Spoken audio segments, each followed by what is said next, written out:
Hello students, मैं विनीत कुमार पाठक अपने YouTube channel पाठक chemistry classes में आप सभी का स्वागत करता हूं। आज हम लोग क्लास 9th साइंस सब्जेक्ट के चैप्टर 3 एटम्स एंड मॉलिक्यूल का अध्ययन करेंगे। इस चैप्टर में हम लॉज ऑफ केमिकल कॉम्बिनेशंस का अध्ययन सबसे पहले करेंगे। Laws of chemical combination, this is very important topic, and in this we have to study first law of conservation of mass। सबसे पहले हम लोग law of conservation of mass का अध्ययन करेंगे। Law of conservation of mass कहता है mass can neither be created not destroyed in a chemical reaction. Mass को ना तो हम क्रिएट कर सकते हैं और ना ही हम इसे डिस्ट्रॉय कर सकते हैं। मास को ना तो हम बना सकते हैं और ना ही नष्ट कर सकते हैं। किसी भी केमिकल रिएक्शन के दौरान मास रिजर्व रहता है, कंजर्व रहता है, ये नष्ट नहीं होता है। किसी भी केमिकल रिएक्शन के दौरान ना तो मास में इंक्रीजमेंट होता है और ना ही मास में डिक्रीजमेंट होता है। इसी को हम कहते हैं कंजर्वेशन ऑफ मास। कंजर्वेशन संरक्षित रहता है, संरक्षण इसको बोलते हैं। मास can neither be created nor can be destroyed. किसी भी केमिकल रिएक्शन के दौरान ना तो किसी एटम का मास नष्ट होता है और ना ही किसी एटम के मास में कोई इंक्रीजमेंट होता है। और इस प्रकार से रिएक्शन से पहले जितना मास होता है रिएक्टेंट का, रिएक्शन होने के बाद बनने वाले प्रोडक्ट का मास भी उतना ही होता है। इसका मतलब हो गया किसी भी केमिकल रिएक्शन के दौरान जब कोई रिएक्टेंट प्रोडक्ट में कन्वर्ट होता है तो रिएक्टेंट का टोटल मास प्रोडक्ट के टोटल मास के बराबर होता है। और हम इसी को कहते हैं कि law of conservation of mass. Mass संरक्षित रहता है केमिकल रिएक्शन के दौरान। अब हम इसे एक एक्टिविटी के द्वारा समझेंगे। एक्टिविटी है कि सोडियम सल्फेट सॉल्यूशन को हम मिक्स करेंगे बेरियम क्लोराइड सॉल्यूशन के साथ। Sodium sulphate and barium chloride, sodium sulphate यानी A2SO4 ये फार्मूला है। इस सॉल्यूशन में हम मिक्स करेंगे barium chloride BaCl2, barium chloride का फार्मूला है। और इनको मिक्स करके जैसा कि इस पिक्चर में दिखाया गया है, बेरियम क्लोराइड सोडियम सल्फेट, इनको मिक्स करके एक टेस्ट ट्यूब में थ्रेड के हेल्प से रख देते हैं। रखने के बाद उसका वेट निकाल दिया जाता है। जैसे यहाँ पर वेट दिया हुआ है 300.23 ग्राम, सपोज दैट ऐसा कोई वेट आता है। तो बेरियम क्लोराइड और सोडियम सल्फेट सॉल्यूशंस का कुल वेट जब हम एक दूसरे में मिक्स करके रखते हैं तो वो होता है सपोज दैट 300.23 ग्राम। धीरे धीरे बेरियम क्लोराइड और सोडियम सल्फेट आपस में रिएक्शन करते हैं और रिएक्शन करके बेरियम सल्फेट का फॉर्मेशन करते हैं। ऐसे ही यानी A2SO4 plus BaCl2 give rice BaSO4। ये BaSO4 प्रेसिपिटेट है, वाइट कलर का प्रेसिपिटेट होता है, प्लस सोडियम क्लोराइड, ये बनता है प्रोडक्ट। तो रिएक्टेंट हमारा सोडियम सल्फेट और बेरियम क्लोराइड है। इन दोनों का कुल मास सपोज दैट 300.23 ग्राम है। तो रिएक्शन होने के बाद बनने वाले बेरियम सल्फेट और सोडियम क्लोराइड का मास भी इसी के बराबर होता है। और इसको आप यहाँ देख सकते हैं 300.23 ग्राम। रिएक्टेंट ये हुआ और प्रोडक्ट ये हुआ। रिएक्शन के पहले जो मटेरियल हम इस्तेमाल करते हैं उसको हम कहते हैं रिएक्टेंट। और किसी भी रिएक्शन के बाद जो सब्सटेंस बनता है उसको हम कहते हैं प्रोडक्ट। ये हो गया प्रोडक्ट। अब आप इसमें देखते हैं कि रिएक्टेंट का मास और प्रोडक्ट का मास दोनों बराबर है। इसका मतलब हुआ कि किसी भी रिएक्शन के दौरान मास कंजर्व रहता है, मास में कोई इंक्रीजमेंट और डिक्रीजमेंट नहीं होता है। मास ना तो क्रिएट होता है और ना ही डिस्ट्रॉय होता है किसी भी केमिकल रिएक्शन के दौरान। इसी को हम कहते हैं law of conservation of mass. Next law है लॉ ऑफ कांस्टेंट प्रोपोर्शन।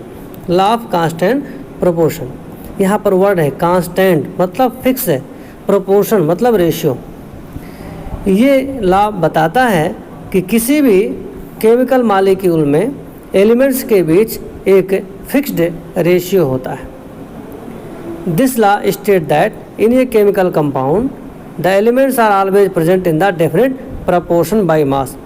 ये लॉ कहता है कि किसी भी केमिकल कंपाउंड में एटम्स एक निश्चित मास के रेशियो में प्रेजेंट होते हैं। इसी को हम कहते हैं लॉ ऑफ कांस्टेंट प्रोपोर्शन। अब एक एग्जांपल ले सकते हैं, वाटर का एग्जांपल। तो वाटर में 2 एटम हाइड्रोजन का है और 1 एटम ऑक्सीजन का है। तो एटम का रेशियो कितना हुआ? 2:1। अब 2 एटम हाइड्रोजन का मास कितना होगा? 2 होगा और 1 एटम ऑक्सीजन का मास कितना होगा? 16 होगा। इसका मतलब हुआ कि वाटर मॉलिक्यूल्स में हमेशा हाइड्रोजन और ऑक्सीजन के बीच में रेशियो कितना होता है? 2:16 का रेशियो होता है बाय देयर मासेस। अब इस रेशियो को हम और सिंपल कर सकते हैं। 2:16 को हम लिख सकते हैं 1:8। तो आप कह सकते हो कि वाटर मॉलिक्यूल्स में हाइड्रोजन और ऑक्सीजन 1:8 के रेशियो में ऑफ देयर मासेस रहते हैं।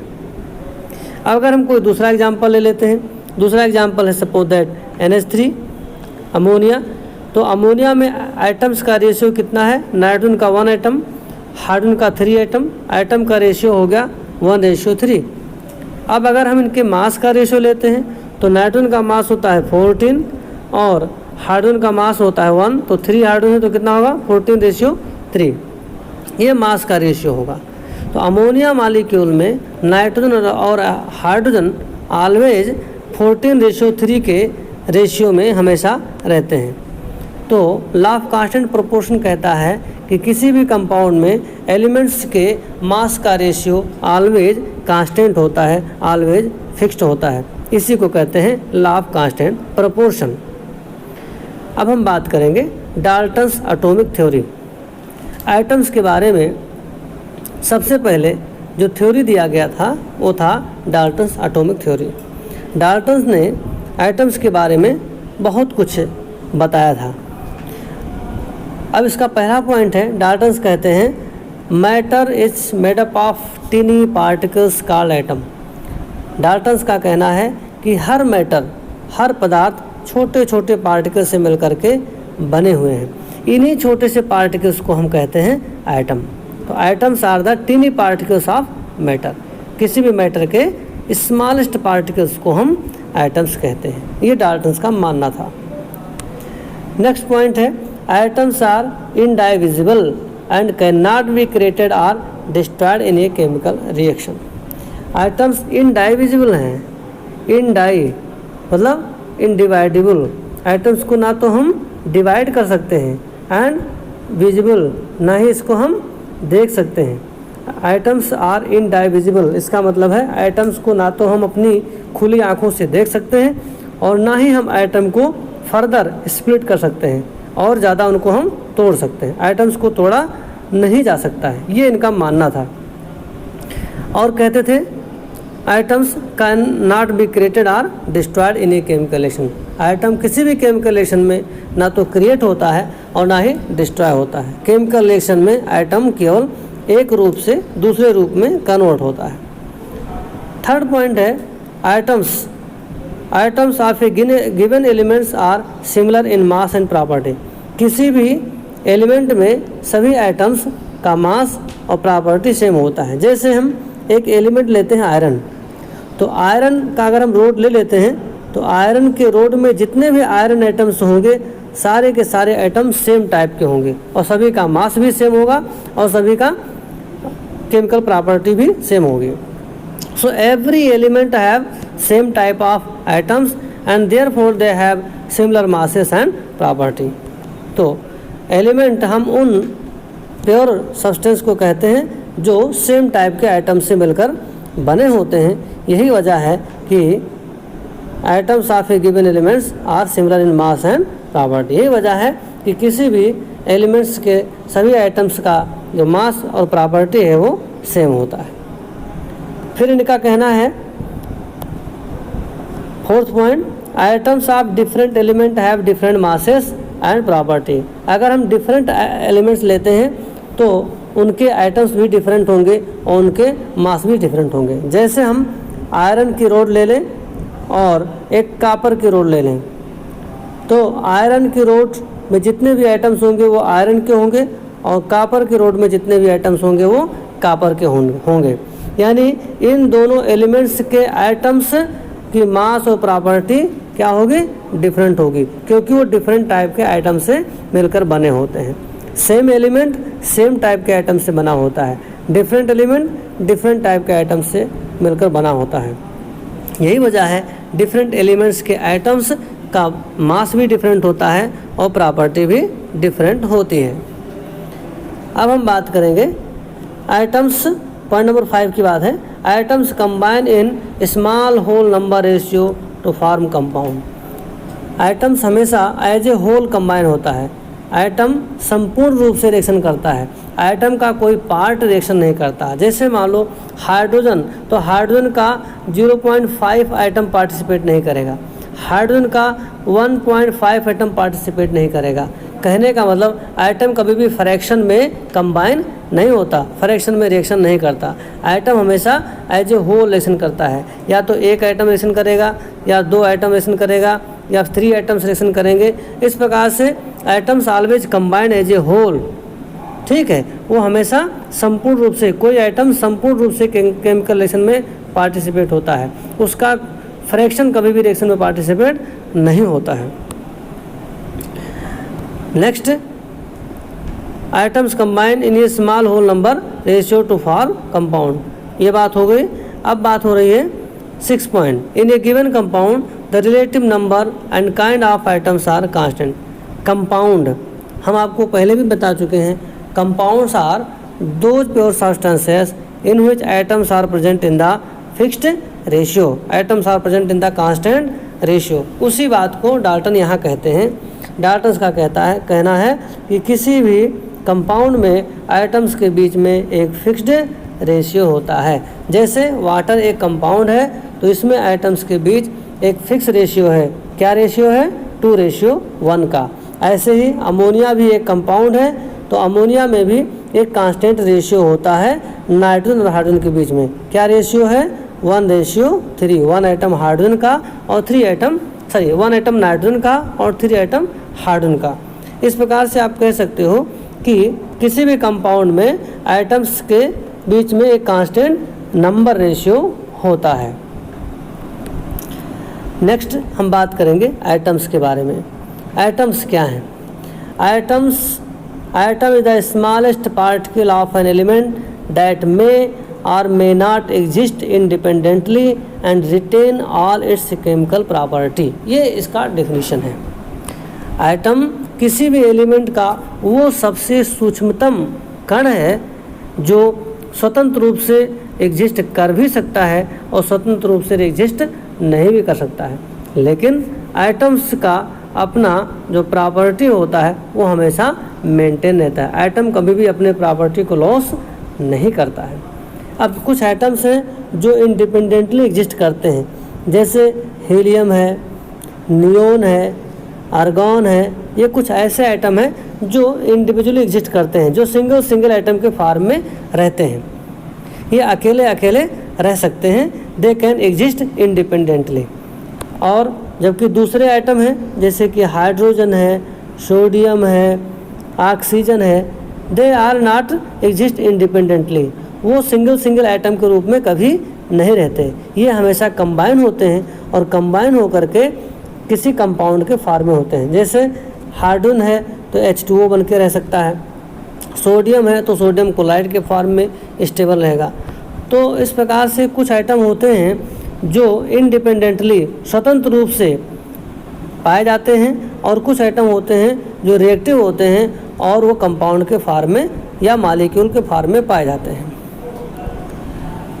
लेकिन आइटम्स की अपनी प्रॉपर्टी हमेशा बनी रहती है। Items are very small in size and smaller than anything we can imagine or compare with. Items बहुत ही स्मॉल साइज के होते हैं, हम जितनी कल्पना कर सकते हैं उस कल्पना से भी ज़्यादा छोटे साइज के आइटम हो सकते हैं। आइटम रेडियस को हम हमेशा नैनोमीटर में मेजर करते हैं। 1 nanometre is equal to 10⁻⁹ metre, या इसी को हम ऐसे कह सकते हैं 1 metre is equal to 10⁹ nanometre. Atomic radius of an atom of hydrogen is 10⁻⁻10 metre. Hydrogen atom का जो रेडियस होता है वो 10⁻⁻10 मीटर के करीब होता है।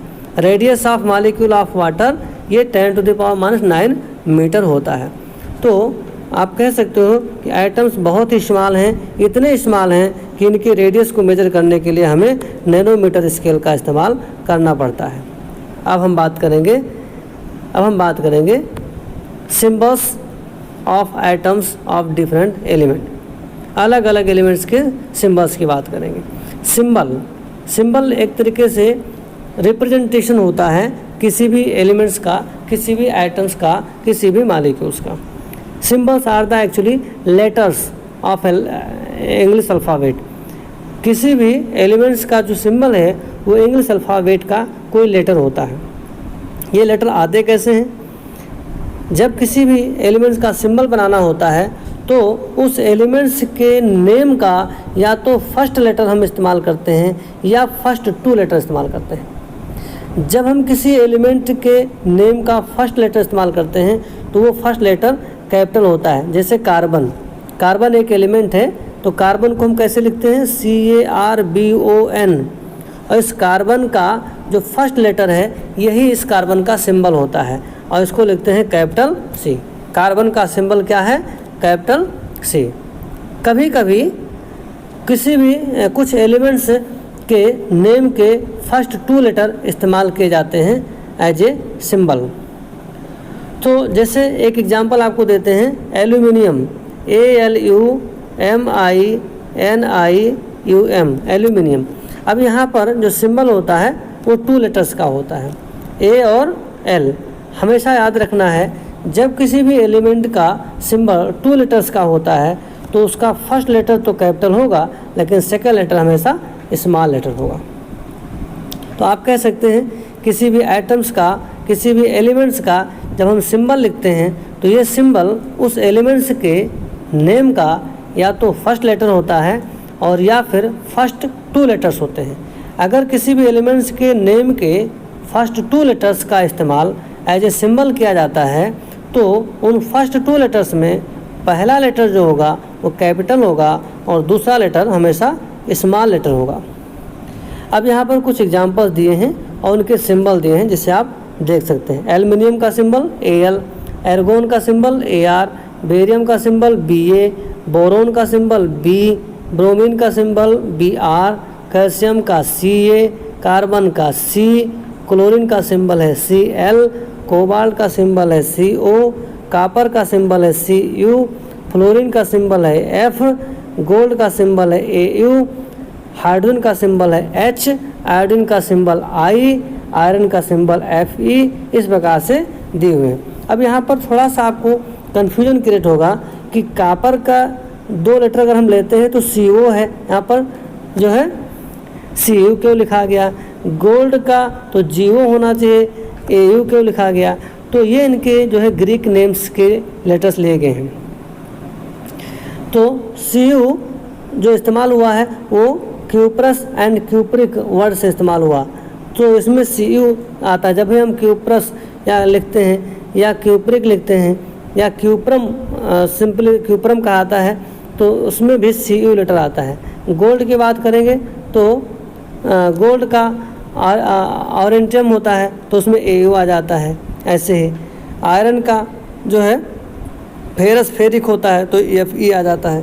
तो जो लेटर्स आपको यहाँ लगते हैं कि थोड़ा डिफरेंट हैं, तो वो डिफरेंट इसलिए हैं क्योंकि यहाँ इनके सिम्बल्स उनके ग्रीक नेम्स के फर्स्ट 2 लेटर्स को इस्तेमाल करके लिखा गया है। तो आज के लिए सिर्फ इतना ही। नेक्स्ट डे हम लोग अध्ययन करेंगे atomic mass. Thank you very much.